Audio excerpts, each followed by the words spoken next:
Alexandre Dubé. Aussi véridique et authentique que son information. J'ai une question pour vous deux. Benoît Dutrisac. Je suis là pour aider. Qu'est-ce qu'ils veulent, Mario? Mario Dumont. Une réduction de la tâche puis une augmentation de salaire.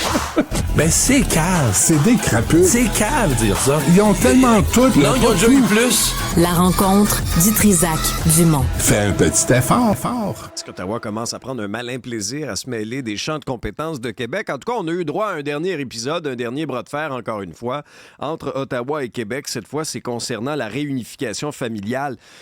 Marc Miller, le ministre fédéral, a dit « Ça va pas assez vite à Québec. Moi, j'ai donné ordre à mes fonctionnaires là, d'accélérer le pas, que ça fasse votre affaire ou non. » Salut, Mario.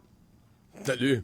C'est un peu ça, hein? Et là, Québec déchire sa chemise sur la place publique. La ministre Fréchette est vraiment pas contente. Oui. Et oui, puis Ottawa, tu l'as bien dit, là, j'ai donné ordre à mes fonctionnaires que ça fasse votre affaire ou pas. Et j'ajouterais que ça respecte vos seuils d'immigration que vous êtes fixés au Québec. Qui est à 10 000. Hein? Qui est à 10 000 pour les réunifications familiales. Donc, le fédéral dit, même si nous, on arrive au-dessus des 10 000, le ministre dit, moi, j'ai donné ordre à mes fonctionnaires, go, on y va. Écoute, je faisais l'exercice ce matin de regarder tout ce qui va pas entre Québec et Ottawa. Puis là, je parle pas, mettons, dans la dernière décennie. Je parle mettons, on est au début mars, là, je parle depuis, mettons, le jour de l'an, là, depuis le début de l'année 2024. T'as tout le dossier de l'immigration, là, que ce soit les factures pour les demandeurs d'asile, que ce soit la gestion des frontières pour les demandeurs d'asile, que ce soit dans ce cas-ci, le dossier de la réunification familiale, le non-respect par le fédéral des limites. Ensuite, juste dans le grand secteur de la santé, t'as le fédéral qui est après mettre un programme d'assurance dentaire. Québec dit ça, c'est dans nos juridictions, ça fait partie de la santé, tu devrais pas faire ça, on voudrait s'en retirer. On sait même pas ce qui va arriver. Hier, je parlais avec un représentant de l'Association des dentistes qui me disait ici à LCN, il me disait, écoute bien, là, nous, on pense là, qu'on est en train d'inscrire, parce que là, tous les mois, il y a des gens âgés, des gens de 70 ans et plus, qui s'inscrivent au régime, puis s'inscrivent peut-être pour rien, parce qu'on n'aura peut-être jamais le régime fédéral au Québec. Là, t'as, avec l'entente avec le NPD, un nouveau programme d'assurance médicaments. Au Québec, on a déjà un programme d'assurance médicaments depuis 27 ans, 28 ans. On veut pas de celui du fédéral. On sait pas ce qui va arriver encore. Ça, c'est tout ce qu'on veut pas. Ce qu'on devait avoir ou ce qu'on voulait, l'argent du fédéral pour la santé, la fameuse entente pour la santé. On a eu 1/6 de ce qu'on espérait lors de la supposée négociation de l'an dernier. Mais savez-vous quoi? On ne l'a pas encore. On n'a pas encore le chèque. Les autres provinces ont une entente, mais le Québec n'a pas encore le chèque. Fait que tu sais, tu mets ça, puis on n'a pas encore le chèque, puis là, on dit qu'au 31 mars, si c'est pas réglé, on va le perdre. Bon, là, Christian Dubé, lui qui est confiant que le fédéral il va toujours essayer de négocier, puis qu'à minuit moins une, il voudra pas faire une telle injustice, puis qu'il va finir par nous envoyer le chèque.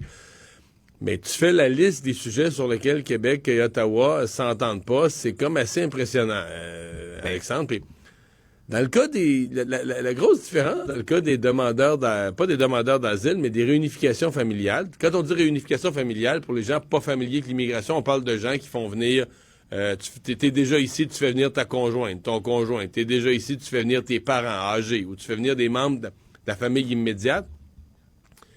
C'est que quand Québec écrit à Ottawa, en matière d'immigration, c'est arrivé, François Legault a envoyé une lettre à Justin Trudeau il y a peut-être 3 semaines, 1 mois. Tu sais, c'est nous vous prions d'eux, puis on essaie de vous convaincre d'eux, puis on demande des permissions, puis on demande de l'argent. Le ton est différent, là. Oui. Quand Ottawa écrit à Québec, tu te rends compte qu'Ottawa, ils ont le gros bout du bâton. C'est eux autres qui ont le vrai pouvoir. Ils disent, bon, ben là, on sait. D'ailleurs, il dit, le ministre Marc Miller, il dit, on a eu des discussions, on n'est pas arrivé à rien, donc j'ai donné instruction à mes fonctionnaires de procéder. C'est pas plus long que ça. On s'est pas entendu, on n'a pas d'accord, ben nous, on le fait, c'est tout. As-tu remarqué que Marc Miller est pas mal plus vite sur ses patins, des fois, dans des questions comme ça, que lorsque Québec, par exemple, l'interpelle pour le milliard qu'on a dépensé pour l'accueil de demandeurs d'asile, hein? C'est drôle, là, le sentiment d'urgence est moins là. Ben, ce qui circulait hier à Québec, là, autour du gouvernement Legault, c'est que Marc Miller est le nouveau Stéphane Dion. C'était ça. Pour les gens qui retournent un peu dans le passé, là, ou les plus jeunes, Stéphane Dion était le ministre de Jean Chrétien à l'époque, qui avait été désigné après le référendum de 95 pour, dites-le dans vos mots, pour mettre le Québec à sa place, ou pour boxer avec le Québec, et que Marc Miller serait un peu ce rôle-là, là, tu sais, celui là, qui Tu sais, mettons, bon cop, bad cop, là. Ben, bon cop, ce serait Pablo Rodriguez qui essaie de s'entendre avec le Québec, puis bad cop, c'est Marc Miller, là, tu sais, qui envoie promener le Québec, puis qui tient la ligne dure, puis qui... est-ce que c'est ça ou pas? Est-ce que c'est juste une impression? Mais en tout cas, disons qu'il est présentement, là, il est pas le meilleur ami à Québec, d'autant plus que le dossier de l'immigration, c'est un dossier ultra sensible, en rappelant... Ça nous donne un peu à se poser la question quand même, est-ce que le Parti libéral est en train de mettre un X sur le Québec, sur certains comtés? Je m'explique. Le Parti libéral, bon, est fort, là, tu sais, Montréal, ouest de Montréal, là, il y a beaucoup de votes des communautés culturelles, puis tout ça, puis tu peux penser que sur le dossier d'immigration, ils vont garder leur vote. Mais, je sais pas, mais le Parti libéral, à la dernière élection, avait des sièges à Québec, avait un siège en Gaspésie, avait un siège en Mauricie, avait, tu sais...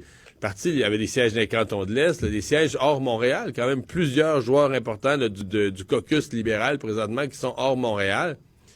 Je sais pas, là, avec un dossier de l'immigration aussi mal géré, non-gestion des frontières, on a vu des régions où il y a un petit peu plus une sensibilité nationaliste, une sensibilité de dire, ouais, mais là, t'as un peu, là, si on accueille des nouveaux arrivants, il faut qu'il y ait une francisation.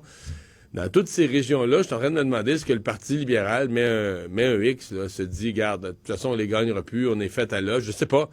Mais je trouve que le dossier de l'immigration est en train de devenir vraiment un boulet là, au pied du Parti libéral de Justin Trudeau. Oui, selon mon interprétation aussi. Puis il y avait un sondage récemment qui nous montrait qu'au Québec, dans les intentions de vote, les libéraux de Justin Trudeau dégringolent aussi. Les conservateurs ont gagné du terrain. Ceci est peut-être pas étranger à cela. Ouais, ouais. Regarde le portrait. Mais Alexandre, t'as raison, mais il faut garder à l'esprit que avant le sondage que tu décris, là, il restait juste au Québec là, que le Parti libéral était devant Pierre Poilievre. Là. C'était 9 provinces sur 10 où Poilievre avait pris soit une avance ou soit une avance, dans le cas de l'Ouest canadien, une avance ridicule, là, une avance gigantesque. Mais dans le cas du Québec, c'était le dernier bastion où, bon, il y a toujours le Bloc au Québec qui change la donne politique. Le Bloc était premier. Mais si tu prenais la comparaison libérale, tu sais, Trudeau-Poilievre, c'était la dernière région où Justin Trudeau était devant Pierre Poilievre. Bon, là, on a un sondage, restons prudents. On vérifie toujours est-ce que ça se confirme dans 2, 3, 4 sondages là, consécutifs sur quelques mois. Mais si ça devait se confirmer, tu dis, OK, ça veut dire que Justin Trudeau est derrière Pierre Poilievre dans les 10 provinces sur 10, dans toutes les parties du Canada. C'est au point où certains libéraux vont commencer à se dire, ouais, on va où avec Justin Trudeau comme chef, là, s'il y a même chez lui au Québec, il gagne plus, nulle part, il bat Pierre Poilievre, ça pourrait devenir pour M. Trudeau. Donc, le cas du Québec pour M. Trudeau reste, à mon avis, sensible. S'il perdait l'appui aussi au Québec, t'as quasiment plus de raison d'être comme on dit, le poulain, là, le chef qu'on garde pour la prochaine compétition, là. Aux États-Unis, dans la course à la Maison-Blanche, Mario, c'est toujours une étape importante, le super mardi, où 15 États et territoires vont se prononcer en même temps pour choisir, candidat démocrate, candidat républicain. Est-ce que ce sera un point tournant, tant dans la course, chez les républicains, à savoir, est-ce que Mme Haley, après le super mardi, si le rouleau compresseur de Trump il passe encore sur le corps, est-ce qu'elle va pouvoir s'accrocher? Puis est-ce que c'est vraiment le début là, de la course officiellement entre Trump et Biden? Oui, je pense que ça va être pas mal ça aujourd'hui, sincèrement. Je dirais peut-être que la journée d'hier était peut-être encore plus importante pour Donald Trump. Le jugement de la Cour suprême, qui était, à mon avis, très probable qu'elle allait être en sa faveur, mais il était encore plus risqué, oui, que la journée d'aujourd'hui. Alors, je vais commencer par parler d'aujourd'hui, puis ensuite, on va faire le point là, sur Trump, où il en est aujourd'hui, en ce 5 mars. Il n'y a pas... je regardais les sondages, l'agglomération des sondages des 2-3 dernières semaines.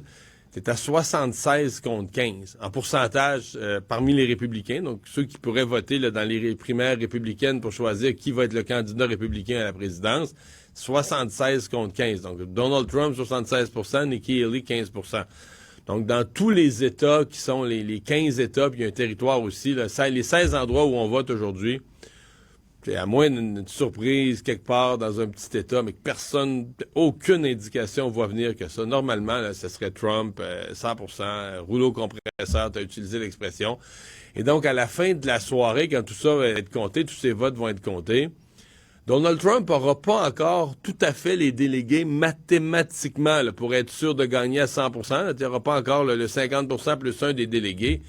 Mais il va être tellement proche que ça devient mathématique. Là, ça devient C'est un peu comme le Canadien, présentement, n'est pas mathématiquement éliminé des séries, mais tu comprends, il n'y a plus personne... Il n'y a plus personne qui est voilà. Donc, ça serait que la course serait officiellement comme finie. Est-ce que Mme Haley y resterait symboliquement ou est-ce qu'elle s'en retirerait demain? C'est la seule question qui reste. Mais tu sais, rester dans une course où tu étais déjà battu, je sais pas ce que ça... Sincèrement, je sais pas ce que ça vaut. Puis c'est aussi, tu sais, la difficulté de rester dans une course aux États-Unis, c'est que ça te prend de l'argent. Puis on disait il y a une couple de semaines, Mme Haley, l'argent rentrait quand même. Il y avait quand même beaucoup de donateurs qui se disaient Trump, c'est une joke. Là, Trump, on peut plus aller avec ça. Mais là... c'est beau de donner à Nikki Haley pour la foi puis parce qu'on veut pas Trump, mais à partir du moment où elle est comme battue, c'est fini. Donald Trump, donc ses affaires vont assez bien. Hein. Je faisais le bilan hier soir en préparant notre discussion. Je me disais, OK, il va avoir gagné le Super Tuesday. Donc tout ce qui est des délégués au parti républicain, c'est check. Hier, il y avait ce jugement. Lui était quand même important. Est-ce qu'on aurait pu le retirer des bulletins de vote? Puis si on le retirait des bulletins de vote au Colorado, ça veut dire qu'il aurait probablement été dans d'autres États. Là, on s'embarquait dans une spirale pas mal plus compliquée. 9 juges sur 9. Donc, il n'y a même pas eu de dissension à la Cour suprême. L'unanimité de la Cour suprême disent un jugement très clair. T'as pas le droit de faire ça. Tu peux pas enlever un candidat aux élections dans un État. Donc, clarifier la situation. Son nom va être sur le bulletin de vote. À moins... La chose qui resterait, c'est qu'il soit condamné au criminel dans un des procès qui restent, mais la plupart des experts disent qu'ils n'auront pas lieu, les procès. Il y a ses avocats ont assez d'outils entre les mains. Oui, c'est ça. Ses avocats ont assez d'outils entre les mains pour reporter les causes jusqu'après la première semaine de novembre. Donc, les jugements n'auront pas lieu avant la première semaine de novembre. Fait que, si jamais il était condamné, il pourrait se pardonner après. S'il redevient président, il aurait le pouvoir de se pardonner. Donc, au niveau de tout ce qui est judiciaire, ça semble classé. Fait que là, après ça, tu te dis, OK, il va finir dans un duel contre Joe Biden. Mais là, les duels contre Joe Biden, il y a quelques semaines, on mettait encore M. Biden en avance. Puis maintenant, Léger a sondé la semaine passée, donnait plus 4 à Donald Trump. Le sondage, on va dire, bête, là, tu sais, net, frais de sec, 2 candidats, Biden, Trump, là, tu sondes, qu'est-ce que ça donne? Plus 4 Trump. Et il y en avait un autre avant hier, je pense que c'était plus 5 Trump, de 2 sondages consécutifs qui viennent dire, présentement, Donald Trump aurait pris l'avance. Et tu mets ça en parallèle avec ce sondage qui était dans le New York Times en fin de semaine sur la santé de Joe Biden. Et là, dans des fortes proportions, je pense que c'est 73% des gens disent, bien, on est inquiet. On est inquiet, on voit pas Joe Biden se rembarquer. Même là-dessus, il y a même des gens qui votent Joe Biden. Dans le fond, ils veulent pas Trump, ils votent Joe Biden quand même. Mais ils disent, oui, on est inquiet, on le voit pas se relancer pour un 5 ans, en termes de santé physique et de santé, on va dire, mentale, de capacité intellectuelle, pour occuper un poste. Il est probablement dans une excellente santé physique et intellectuelle pour un homme de son âge, disons, qui ferait une vie de retraité normale, là. Mais pour occuper le poste le plus stratégique au monde, le poste le plus qui a les horaires techniquement les plus fous au monde, le poste le plus important, le plus grand pouvoir sur Terre, est-ce qu'on le voit? Puis posons-nous nous-mêmes humainement la question, là. Est-ce qu'on le voit se réattaquer? Parce qu'on dit 4 ans, mais c'est pas vraiment 4 ans. Dans le fond, c'est 5 ans. Parce que le 4 ans, il commence le 20 janvier de l'année prochaine, le 20 janvier 2025. Fait que si vous le regardez aujourd'hui, Joe Biden, il faut dire, est-ce que vous le voyez au pouvoir pour un autre 5 ans? Alexandre? Non, les Américains le trouvent trop vieux. Ce qui ressort aussi en clair de ce sondage-là, c'est ça. C'est impossible. C'est impensable dans l'esprit de plusieurs Américains, en tout cas. Qui va avoir la force, qui va avoir la... Même, tu te demandes, je pourrais te poser la question, l'élection au mois de novembre, là, les débats, les tournées à travers, les discours à travers les est-ce qu'il va juste être encore... Parce qu'on l'a vu quand même dans la dernière année, là, quand il vient fatigué, il y a un moment où il était tout mêlé, il ralentit, il finit des discours, à un moment donné, il ferme les yeux, ça sort plus. Donc là... Comment on va y faire campagne? Je suppose qu'on va y faire un horaire allégé, peu de grands discours, tout ça, mais en même temps, s'il fait moins campagne, est-ce qu'il diminue ses chances de gagner? Donc, les Américains sont inquiets. Fait qu'une longue histoire pour dire que quand tu mets tous les morceaux du casse-tête bout à bout, tu dis, Monsieur Trump, il reste bien du baseball à jouer, puis il y a le temps d'arriver d'autres événements, mais pour l'instant, ses affaires ont l'air à aller pas mal du tout.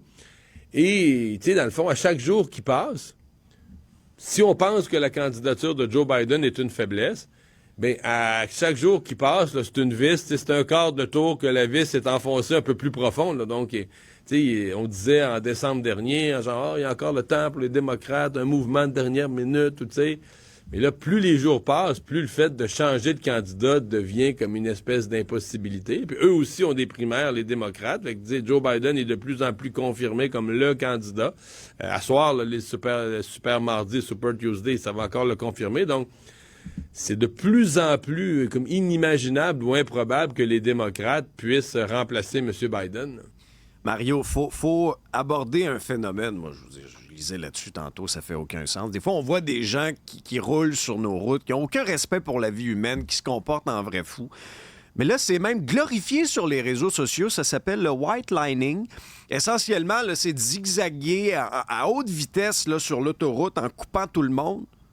À l'heure de pointe. À l'heure de pas pointe. La nuit, là, pas la nuit quand il y a peu. L'intérêt de faire d'avoir white lining, là, ça vient de white line, la ligne blanche. C'est que quand tu te filmes pour le mettre sur TikTok, ben tu roules essentiellement toujours sur la ligne blanche. Là, tu roules toujours sur comme si tu es toujours en train de dépasser, fait que tu n'es jamais dans ta voie, tu fais juste zigzaguer, fait que d'où la ligne blanche.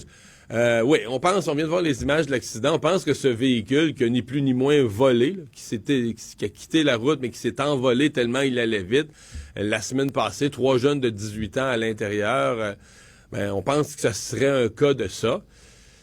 Mais là, les policiers commencent à enquêter sérieusement là-dessus parce qu'il y a un compte White Lining Québec sur TikTok où les gens diffusent là, leurs images, diffusent leur folie, là, la prise de risque, quand tu regardes les images, la prise de risque est vraiment incroyable. Donc, ils sont à l'heure de pointe et dès ils roulent, ils vont, mettons que le trafic va à 70, ils doivent rouler à peu près à 1,5 fois, 2 fois la vitesse du trafic. Fait que t'as aucun temps de réaction. Et là, à chaque fois qu'il y a une petite fente entre 2 autos, ils rentrent dedans. C'est complètement sauté. Donc oui, ils jouent avec leur vie. Ça, c'est une chose. C'est déplorable, mais c'est une chose. Mais c'est la vie des autres. Mais la vie des autres, c'est ça. Tu joues avec la vie de tout le monde qui sont pas concernés par ton jeu, là, par ta connerie. Là. J'espère qu'ils vont se faire ramasser le plus vite possible, c'est mais clair. Tu sais que les policiers disent, ce qu'on comprend, c'est que les policiers disent ne même pas pouvoir les poursuivre. Là, parce qu'ils font surtout ça en milieu urbain, des autoroutes là, autour des villes. Parce que c'est trop dangereux? Oui, il semble-t-il que les ordres que les policiers ont, c'est partir après. Dans l'état d'esprit, quand ils font ça, partir après, tu fais juste augmenter le risque de danger. Pour les suivre, les policiers vont être obligés de faire la même chose. Fait que la probabilité qu'un accident avec mort ou blessé grave survienne augmente tellement dans le cas d'une poursuite qu'on aime mieux laisser faire, essayer d'avoir le numéro de plaque, quelque chose de même, des arrêtés après coup. Là. C'est ce qui semble être l'ordre de la police, que je comprends d'une certaine façon, parce que c'est la protection de la vie humaine qui est le premier but. Là. Ouais, la bêtise des réseaux sociaux, dans certains cas, des fois, c'est très pratique. Mais c'est fou, hein? Je veux dire c'est aberrant. Cette idée de se diffuser en faisant des choses toujours plus connes, là, puis tu sais, c'est un crescendo, c'est une espèce de compétition, là. Tu dis, OK, ça va s'arrêter où, là, que ça va être assez con qu'on va dire on le fait pas, je sais pas encore. Merci, Mario. Salut.